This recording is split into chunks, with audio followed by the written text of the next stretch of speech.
va rentrer dans le vif du sujet tout de suite. On a une demi-heure ensemble avec, on l'espère, 5 minutes pour que vous puissiez poser des questions à la fin. Et là, on va rentrer avec un acteur et celui qui le met en œuvre. Un acteur, c'est Edunao, et un study case réel de comment ça se passe dans une grande école avec le retour d'expérience de Neoma. Je vais vous laisser vous présenter et on va vraiment faire ça pour que ça puisse être utile pour toutes ces personnes qui ont envie, elles aussi, d'aller transformer les pratiques pédagogiques dans leurs établissements.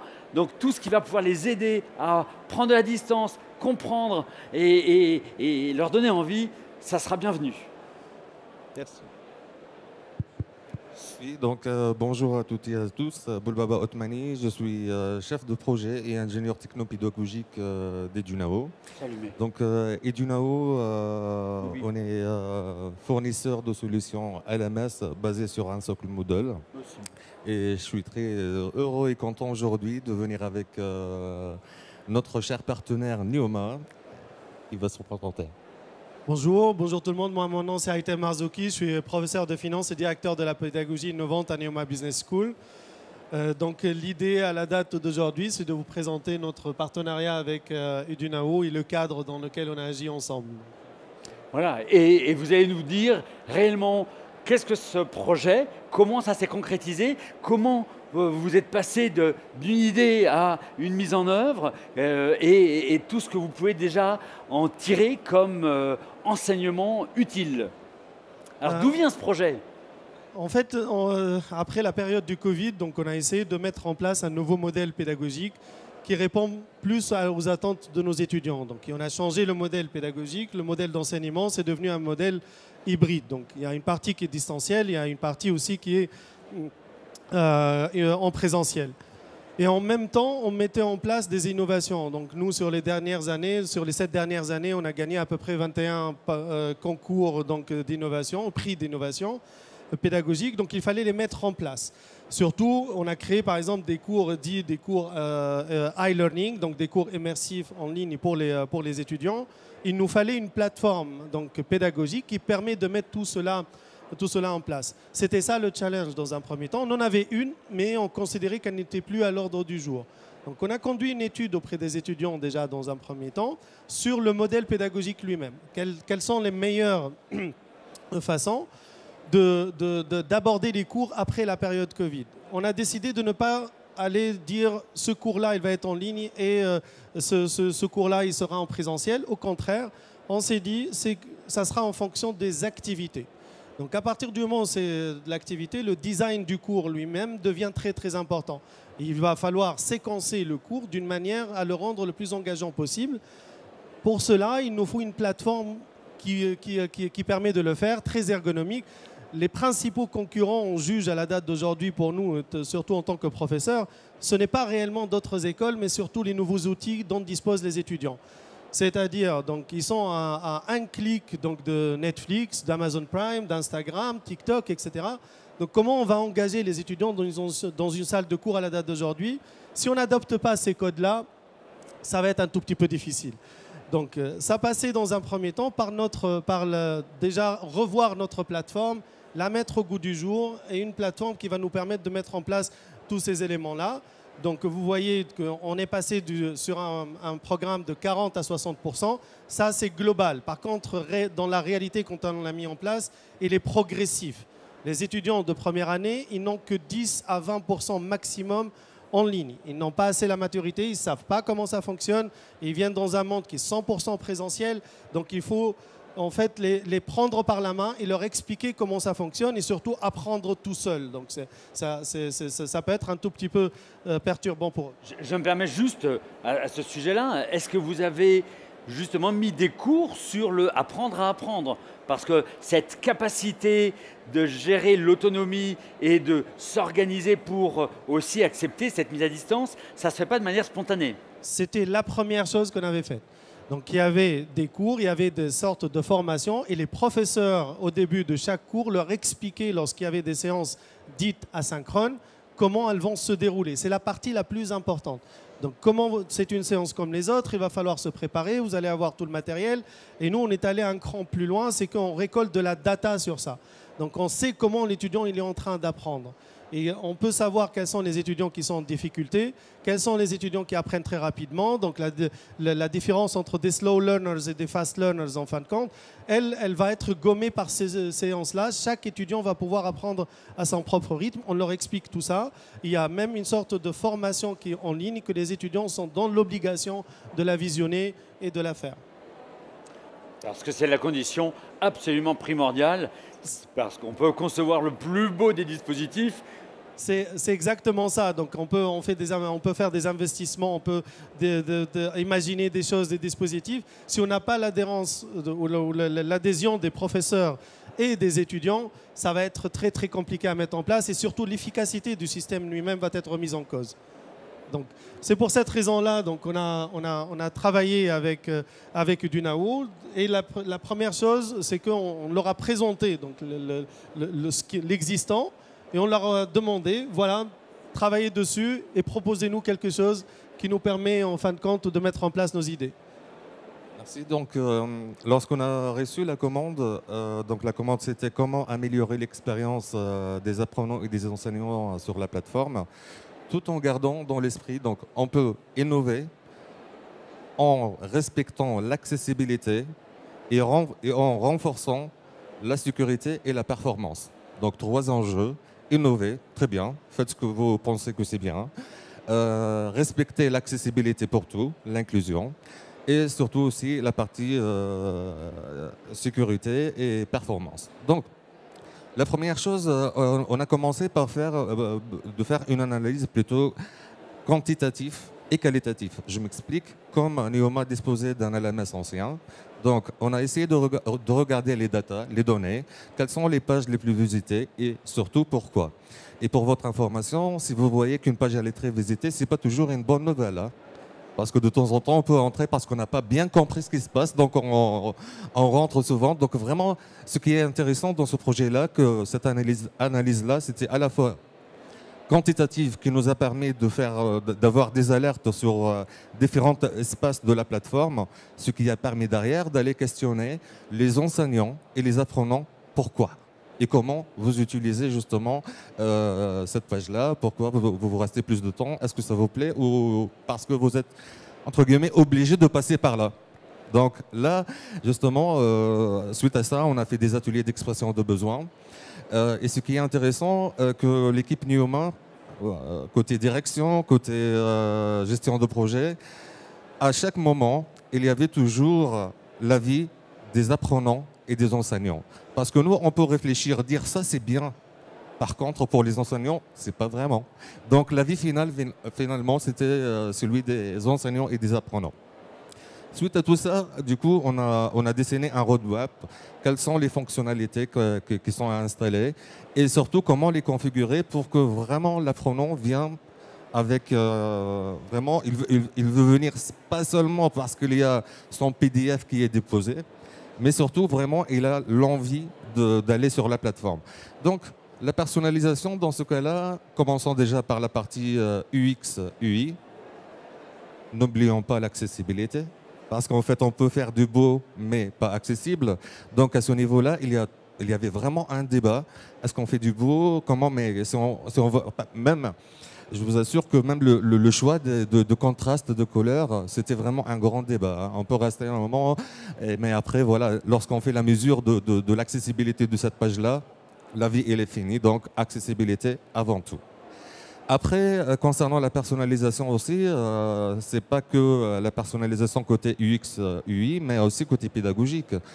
Comme on avait des datas, comme on avait de qualitatif de comment faire, donc on a essayé de configurer de telle façon que on donne par défaut un choix. C'est notre choix. Mais après, l'apprenant et l'enseignant, il a la possibilité d'échanger ses préférences à lui. D'accord? Nous, encore une fois, on pense que c'est ça, selon les normes usuelles de XUI. Mais finalement, usuelles, mais chacun, il a ses choix. Donc on a laissé vraiment la main à l'apprenant, à l'enseignant de choisir en fait son expérience au niveau de son tableau de bord, quelles sont les informations qu'il souhaite accéder immédiatement lorsqu'il rentre sur la plateforme, et aussi côté personnalisation pédagogique, ce qui est intéressant aussi, comment simplifier les fonctions qu'on a mis à disposition pour que les enseignants puissent faire de l'adaptive learning, faire un parcours conditionnel, pour que l'information, on l'aura rapidement quand on a besoin. Donc du coup, on a essayé vraiment de faire cette simplification et cette personnalisation. Après, en termes d'intégration, je pense que tout le monde ici, vous avez plein d'outils. Il y a la LMS, mais il y a le système d'information qui est autour. Okay, donc, avant de plonger sur cet aspect qui est aussi technique et d'interface, moi j'avais envie de repartir de ça. C'est cette innovation qui est incarnée par la plateforme. Ça s'est traduit par quelle transformation des pratiques pédagogiques des enseignants? C'est-à-dire, vous, comment est-ce que vous avez mesuré, comment est-ce que ça a été accepté, comment est-ce qu'ils ont été moteurs et quels sont les effets réels des transformations des pratiques pédagogiques? Justement, donc, ce que disait Boulbaba, c'est qu'on avait déjà organisé des réunions avec les professeurs, déjà pour voir quelles sont les fonctionnalités les plus importantes. Avec des équipes d'ingénieurs pédagogiques, nous, on a une équipe qu'on appelle de course design, donc, qui design le cours avec certaines activités, etc., pour maintenir l'engagement des étudiants et pouvoir le mesurer l'efficacité donc, des dispositifs pédagogiques. Il y avait ces réunions-là et à partir de là, nous, on a mis une sorte de cahier des charges donc, pour Edunao afin qu'ils nous permettent de faire cela. Il y avait des phases de test sur certains cours, par exemple, sur certaines activités. De la part de certains professeurs, donc on avait un groupe de professeurs pionniers, donc c'est eux qui voulaient tester, qui connaissaient comment fonctionnait ce système-là. Et de l'autre côté, des groupes d'étudiants, donc c'était leurs étudiants à eux qui testaient, etc., pour voir comment on fait les choses. Donc je pense qu'on a une vidéo qui permet... Oui, on va, donc, juste pour terminer, concernant la partie intégration, donc encore une fois, chaque établissement il a son système d'information, différentes solutions pour faire la visioconférence par exemple, d'autres solutions pour faire des quiz, bref. On a essayé vraiment de créer de la plateforme Courses un hub unique, une porte unique pour accéder partout. Donc du coup, il y avait la question de faire une intégration forte de telle façon, lorsque j'ouvre mon ordinateur, je lance Courses, je vais accéder partout, sans savoir est-ce que c'est un Moodle, est-ce que c'est un Zoom, est-ce que c'est un seul compte qui permet d'accéder partout. Et vraiment, c'était vraiment plus simple pour les apprenants et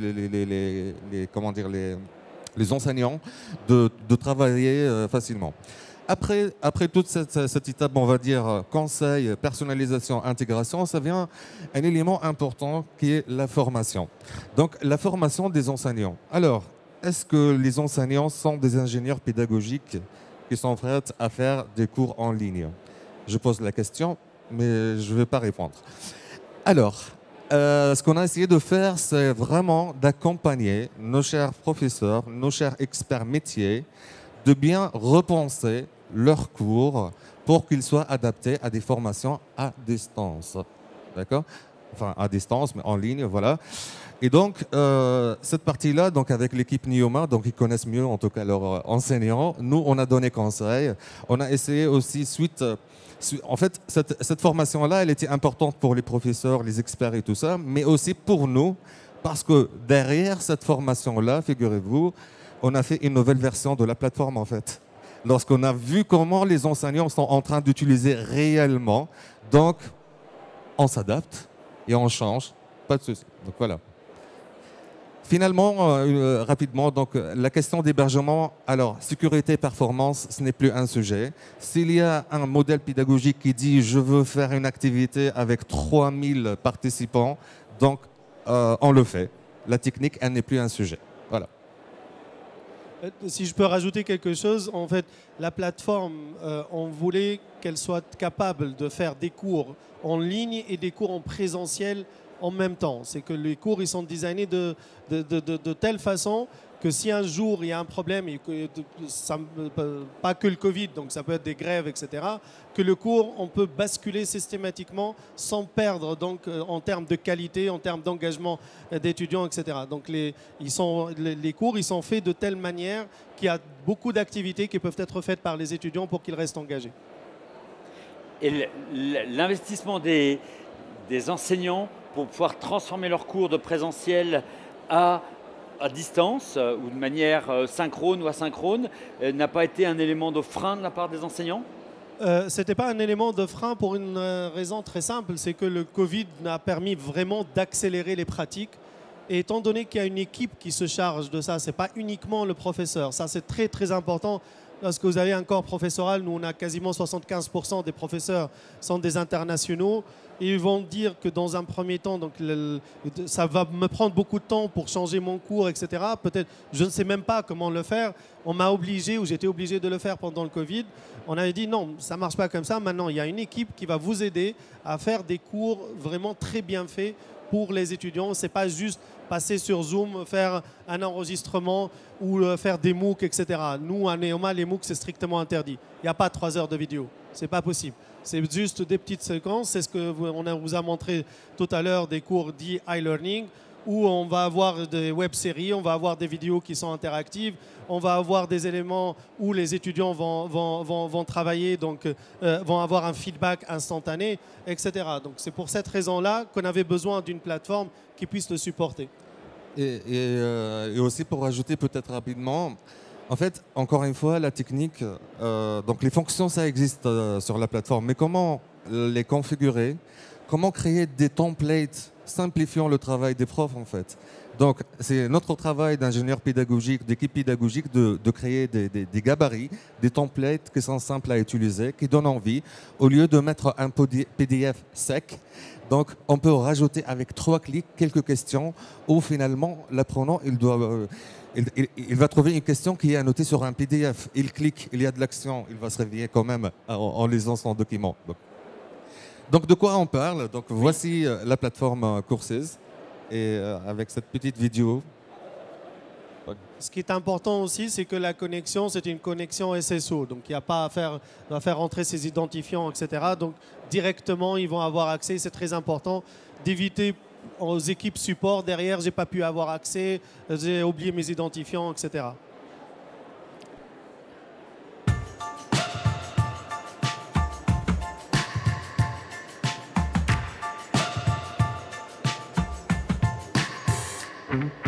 À la rentrée de septembre 2024, Courses fera peau neuve.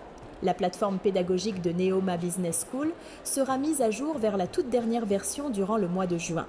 Les usages de cette nouvelle version seront les mêmes, mais avec de grosses améliorations de fonctionnalité, de performance et d'ergonomie. Et pas d'inquiétude, tous vos contenus actuels resteront accessibles dans cette nouvelle version.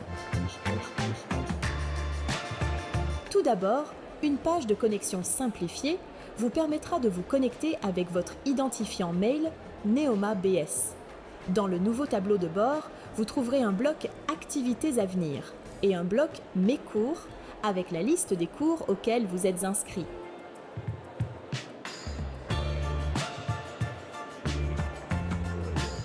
En vous rendant sur la page d'un cours, vous trouverez sur la gauche un index qui vous permettra de naviguer rapidement entre les différents contenus du cours.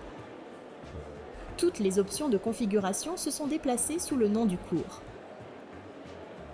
Les activités et ressources seront toujours dans l'espace central du cours, mais avec des icônes plus grandes, associées à un code couleur. Les icônes bleues sont des contenus de cours. Les icônes roses sont des activités d'évaluation, type devoir ou quiz. Les icônes rouges sont des moyens de communication. Les icônes vertes sont des outils de collaboration. Les icônes oranges sont des activités multi-usages. Rendez-vous sur Courses pour découvrir cette toute nouvelle version.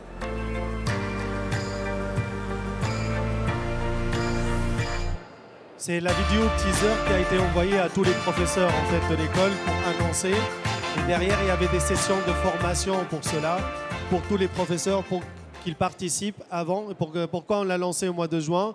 Parce que c'est la partie ou c'est la période pendant laquelle ils commencent à préparer la nouvelle année académique qui démarre fin août, début septembre. Bien sûr, on a mis à leur disposition nos équipes afin qu'ils les aident en fin de compte à prendre la plateforme en main et à développer leurs cours. Et version 4, donc on comprend au travers de ça que c'est un projet évolutif qui, au fur et à mesure, se transforme en fonction des retours d'expérience des apprenants et des enseignants. C'est exactement ça. Donc on a parmi les éléments les plus importants qu'on avait demandé à notre partenaire EduNaU, c'est d'avoir une plateforme évolutive. À la date d'aujourd'hui, on l'utilise parce que le besoin il est de cette nature-là. Si le besoin il évolue, on voulait une plateforme, on est capable donc de monter en version 5, version 6, etc. Et donc c'est déjà en cours d'études, donc certaines améliorations. Quelques chiffres. Juste en termes de chiffres, donc à partir du moment où on l'avait mise en place, on a 100% d'usage, que ce soit de la part des professeurs et des étudiants. Il faut savoir aussi que pour nous, le fait d'utiliser la plateforme, c'est strictement obligatoire pour tous les professeurs. Tout le contenu du cours doit être absolument sur la plateforme. Il faut que l'étudiant soit en mesure d'accéder au contenu du cours, à les évaluations, ses notes, etc. en continu. C'est ce qui peut expliquer en fait un taux d'usage à 100%. On a plus de 10 000 messages par jour. C'est que les fonctionnalités telles que les forums, les envois, les notifications, etc., c'est devenu dans les usages, c'est utilisé par les étudiants et par les professeurs d'une manière très fluide. Et on a plus de 6500 connexions par jour. Ce n'est pas des connexions simultanées, mais c'est des connexions par jour, ce qui donne une idée aussi sur l'attrait, en fin de compte, de la plateforme pour les étudiants et pour les professeurs. Donc l'idée, c'était, on avait dit dès le départ, c'est qu'on voulait créer des éléments qui permettent donc à nos étudiants d'avoir des choses qui ressemblent donc à des activités pédagogiques qui ressemblent à ce qu'ils ont vu dans les cours, ce qu'ils voient ailleurs.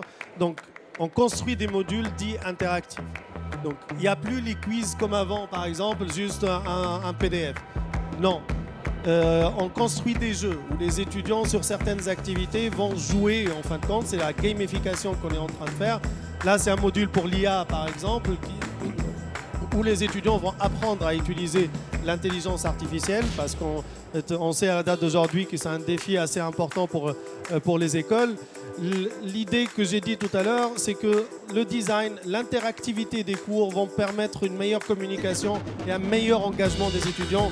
On sait qu'à la date d'aujourd'hui, leur capacité de concentration, elle a fortement baissé, disons, parce qu'il y a beaucoup d'autres choses ailleurs autour. On a essayé d'adopter exactement les mêmes codes. Donc, vous êtes en train de jouer avec quoi? Quels sont les derniers jeux à la limite qui sont à la mode? Et on essaye de s'inspirer de ça, en tout cas les ingénieurs pédagogiques. Il y a un excellent retour de la part des étudiants sur ces éléments-là. Certains professeurs même sont des fois très étonnés que pendant 3 heures, les étudiants ne sortent même pas pendant la pause en fait. Ils apprennent en jouant, mais en continu sur des modules où avant le professeur il pensait que ce n'était pas très dynamique. Les étudiants vont se déconnecter, vont aller chercher des informations ailleurs. Ils sont sur leur téléphone, sur leur ordinateur, etc. L'idée, c'était comment utiliser ce qu'ils ont à disposition tous les jours, mais le mettre au service de l'apprentissage des étudiants. C'est les équipes d'ingénieurs pédagogiques qui ont mis ça en place et on avait besoin d'une plateforme qui est capable de supporter tout ça. Parce que derrière aussi, il y a une bonne partie, c'est de la data qu'on collecte derrière afin d'améliorer l'expérience d'apprentissage de nos étudiants. Donc d'ailleurs, parmi les éléments évolutifs dont on parle et on discute à la date d'aujourd'hui avec les équipes d'EduNaU, c'est l'intégration par exemple de l'IA et le traitement des données derrière. Donc je ne sais pas si Boulbaba, tu peux nous en dire un peu plus. Oui, donc l'édumétrie. Édumétrie, ça veut dire les données d'usage pédagogique. Donc Neoma toujours a besoin de comprendre et analyser ce qui se passe sur la plateforme. Ils nous ont demandé plein de rapports. Donc à des moments donnés, on dit oh, quoi, on ne peut pas faire tout ça. Mais maintenant, on est en train de travailler sur une intégration avec Power BI. Donc, comme Neoma dispose de cet outil-là, donc pourquoi pas l'intégrer avec la plateforme qu'on a, qu'on a mis à la disposition. Et donc, intégration Power BI pour avoir des rapports ayant de sens pédagogiques et techniques aussi. Et puis, pour la partie IA, donc on est en train de tester et intégrer un tuteur virtuel qui va permettre d'accompagner les apprenants durant les périodes qui passent sur le cours. Les données, l'analyse des données, la mesure de l'efficacité des procédés pédagogiques qu'on met en place est très très importante pour nous à la date d'aujourd'hui. Tout ce qu'on récupère comme données sur l'engagement des étudiants sur la plateforme, la capacité d'apprentissage, le temps d'apprentissage, la réussite, en fin de compte, nous permet aussi d'adapter nos méthodes pédagogiques. On va dire à tel professeur, voilà, il y a tel élément, que peut-être il va falloir revoir en cours ou le revoir d'une manière un peu plus approfondie. Et ça permet d'adapter le cours et le niveau du cours aux étudiants et ne pas laisser des étudiants sur le côté parce qu'ils n'ont pas cette capacité de comprendre très rapidement dans la salle de classe. Merci, c'est très très concret. On voit qu'on n'est plus sur le projet, on est sur une véritable réalité qui s'appuie sur une plateforme, qui s'appuie aussi sur tout un tas de partenaires, parce que dans les illustrations qu'on a eues tout à l'heure, on voit que c'est tout un écosystème qui est mobilisé et qui est intégré au service de la pédagogie et accepté par les enseignants parce qu'il y a une équipe qui porte une vision et qui la partage et qui a mis les moyens pour pouvoir faire que ça soit maintenant une réalité. Est-ce que l'on a encore 2 minutes pour pouvoir poser des questions? Je prends un micro si vous avez une question. Hop.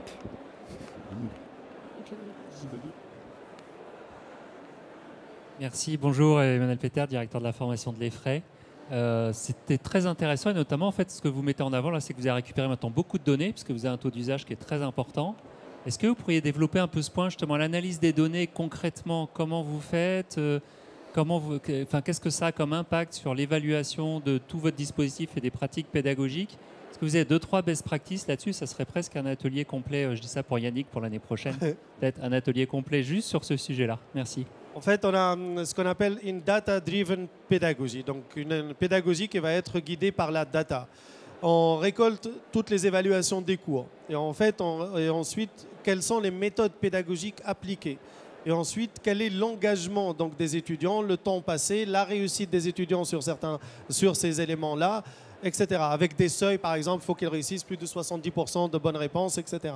Toute cette data-là, on la collecte et ensuite, on va essayer de voir quelle est la méthode pédagogique, par exemple, qui favorise un meilleur apprentissage pour les étudiants et même on match cela, donc on compare cela avec les notes des étudiants pour l'examen final et leur moyenne. Donc l'idée, c'est d'arriver à dire aux professeurs, si vous êtes en première année post-bac, par exemple, la méthode pédagogique qui fonctionne le mieux, qui engage plus les étudiants, avec laquelle ils apprennent le mieux, c'est par exemple de la gamification, c'est par exemple de la simulation, des choses qui sont très pratiques, qui donnent un sens à ce qu'ils sont en train d'apprendre, etc.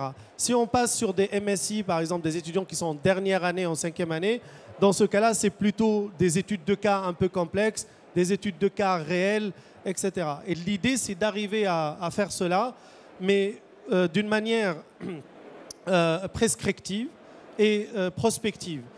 Mais le terme en anglais, ça s'appelle du forecast, mais nous, on veut que ça soit à un certain moment du nowcast. C'est-à-dire qu'à la fin de la séance, le professeur peut savoir quel est l'impact de la méthode pédagogique qu'il a utilisée pour qu'il puisse, entre 2 séances, adapter les méthodes pédagogiques. L'idée, c'est qu'en plus de la data, en plus de la technologie, on va mettre en place derrière une stratégie humaine pour que les étudiants qu'on pense sont en difficulté, on va s'en occuper un peu plus, on va leur voir pourquoi ils passent beaucoup de temps, mais en fait, ils ne réussissent pas. Il y a des étudiants qui travaillent beaucoup, mais le résultat n'est pas là. Donc ceux-là, on va essayer de voir comment les aider, pourquoi ça ne marche pas. D'autres, ils passent moins de temps avec des moyennes et des taux de réussite qui sont très élevés. Donc peut-être aussi, on peut mettre les deux ensemble pour qu'ils puissent s'entraider. C'est du peer-to-peer learning, par exemple, etc. C'est ça l'idée. On est en train de le mettre en place. Ça fonctionne à la date d'aujourd'hui. C'est pour ça qu'on a besoin de plus en plus de data à la date d'aujourd'hui. On pourra en discuter si vous voulez un peu plus en détail après, plus tard. Une dernière question, hop, qui est possible. Oui, bonjour, c'est une question très rapide. Combien êtes-vous dans votre service pédagogique à Neoma? Combien êtes-vous? Combien de personnes Oui. qui sont dédiées à la pédagogie? Oui. Pas d'ingénieurs pédagogiques seulement. Oui. 25 personnes à peu près. Merci Mais c'est des beaucoup. profils assez particuliers, hein, parce que le terme ingénieur pédagogique, ça peut être compris comme chargé de développement, par exemple, pour la plateforme, etc. Ce n'est pas du tout ça. Les profils que je cherche, c'est des profils qui sont créatifs. C'est des gens qui sont capables de donner aux professeurs des conseils, comment engager l'étudiant, quelle est la meilleure façon de le faire, et en même temps, ils sont capables de créer le produit en fin de compte. Il faut que je dégage le professeur de cette responsabilité-là, parce que je juge à la date d'aujourd'hui, il vaut mieux qu'il se concentre plus sur le contenu, comment faire le cours, que sur le matériel du cours lui-même. Pour cela, ils ne sont pas formés, je pense. Ah. Ce n'est pas leur job, en fait. On voit que c'est un vrai investissement qui est fait avec un ratio qui est vraiment performant pour pouvoir réussir à avoir ce type de résultat. Pour avoir ce type de résultat, il faut avoir une vision partagée par le dean de l'école. C'est très, très important. Nous, on a de la chance, c'est que la spécialité de Madame Monceau, notre dean, c'est l'innovation. Donc, quand on parle, elle comprend et elle nous challenge là-dessus. Pourquoi? Parce qu'on va faire ça, etc. Et à partir du moment où vous avez le soutien, on peut y aller. Merci beaucoup, c'était passionnant. Merci à tous.